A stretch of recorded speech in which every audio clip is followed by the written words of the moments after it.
Hello student, myself Kiran. I am posted as a vocational trainer under NSQF and Empower Pragati.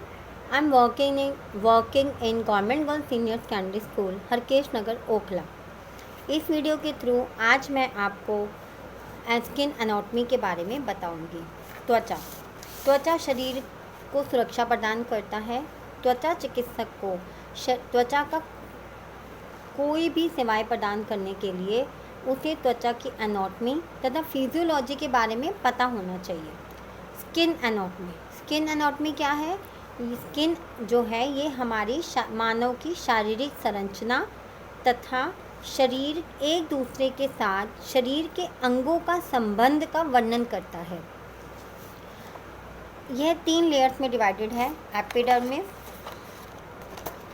Skin 3 layers में divided है।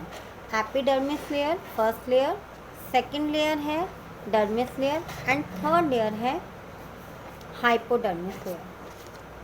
अब हम बात करते हैं skin epidermis layer. Epidermis skin की पहली तथा ऊपरी लेयर है। ये 5 लेयर्स में डिवाइड है। सबसे पहली लेयर है, फर्स्ट लेयर है स्टेरेटम कॉर्नियम, सेकंड लेयर है स्टेरेटम लूसिडम, थर्ड लेयर है स्टेरेटम ग्रैनुलिज्म, फोर्थ लेयर है स्टेरेटम स्पाइनोसम, फिफ्थ लेयर है स्टेरेटम बेसेल। इसमें सेल बनते हैं, इस एपिडर्मिस में सेल बनते हैं, एपिडर्मिस में सेल बनते हैं तथा लास्ट लेयर में बनते हैं तथा फर्स्ट लेयर में जाके ये टूटते हैं। इस डायग्राम में देखेंगे इसमें आप देखेंगे स्टेरेटम बेसेल में सेल बनते हैं और ये ये डिवाइड हो जाते हैं। सेल अलग अलग दिखाई देते हैं। जब ये ऊपर की ओर चले जाते हैं स्टेरेटम स्पाइनोसम में जब ये जाते हैं तब ये सेल कांटिनुमा दिखते हैं। और जब ये सेल फिर ऊपर चले जाते हैं स्टेरेटम लूसिडम एंड स्टेरेटम ग्रैनुलिज्म में जब ये जाते हैं तब ये सेल दानेदार दिखाई देते हैं। और जब ये सेल फर्स्ट लेयर में स्टेरेटम कॉर्नियम में चले जाते हैं तब ये सेल फ्लैट होते होते झड़ जाते हैं अर्थात टूट जाते हैं। इसी प्रकार सेल बनते हैं और टूटते हैं। सेल बनने से टूटने की प्रक्रिया को रीसाइकिल बोला जाता है। ये जो रीजनरेशन बोला जाता है पुनर्जनन, और यह प्रक्रिया 20 से 25 दिन तक लेती है। एपिडर्मिस में 2 सेल्स पाए जाते हैं, मेलानोसाइट्स एंड केराटिनोसाइट्स।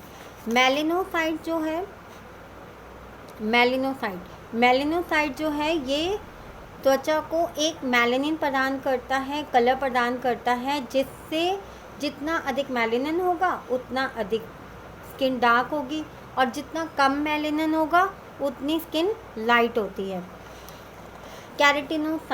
केराटिनोसाइट ये त्वचा को प्रोटीन प्रदान करता है। इसको कैरेटिन प्रदान करता है, इसको प्रोटीन भी बोलते हैं। यह त्वचा को प्रोटीन प्रदान करता है। जितना अधिक मात्रा में कैरेटिन होगा उतने स्वस्थ हमारे हेयर होंगे और उतने ही स्वस्थ हमारे नेल्स होंगे। अब बात करते हैं second layer dermis layer. Dermis layer जो है ये त्वचा की सेकंड लेयर है और यह फाइबर से जोड़ता है। इसमें कई फाइबर्स पाए जाते हैं जैसे कोलेजन फाइबर। कोलेजन फाइबर जो है यह त्वचा को कोलेजन प्रदान करता है, त्वचा को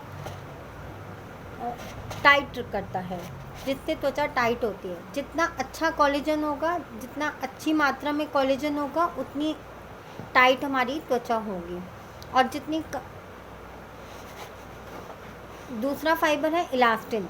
यह त्वचा जैसे कोलेजन जो है जैसे हमारी त्वचा बढ़ती है, उम्र बढ़ती जाती है, वैसे ही हमारी त्वचा जो है वो लूज़ होने लगती है, रिंकल दिखाई देते हैं। Elastin fibre. इलास्टिन हमारी त्वचा में एक लचीलापन देता है, जिससे हमारे जो एजिंग साइन है वो कम दिखाई देते हैं। अब इसमें कई चीज़ें इसमें कई परतें, इस परत में कई कुछ शामिल हैं जैसे हेयर फॉलिकल। इसको हेयर रूट्स भी कहा जाता है। इस जहाँ से बाल उगते हैं, एरेक्टर पिल्ली, यह हेयर रूट यह हेयर से जुड़ी होती है। आपने देखा जब हम कुछ आश्चर्यजनक बात सुनते हैं तो हमारे ना रोंगटे खड़े हो जाते हैं। इट मीन्स हमारी ये जो एरेक्टर पिल्ली है ये एक्टिव हुई है तो हमारे रोंगटे खड़े होंगे। सेबेशियस ग्लैंड्स, हमारे यह एक तेलीय ग्रंथि है जो हमारी त्वचा और हमारे हेयर को ऑयल प्रदान करती है। अब हम बात करते हैं third layer, hypodermis. Hypodermis skin की तीसरी लेयर है।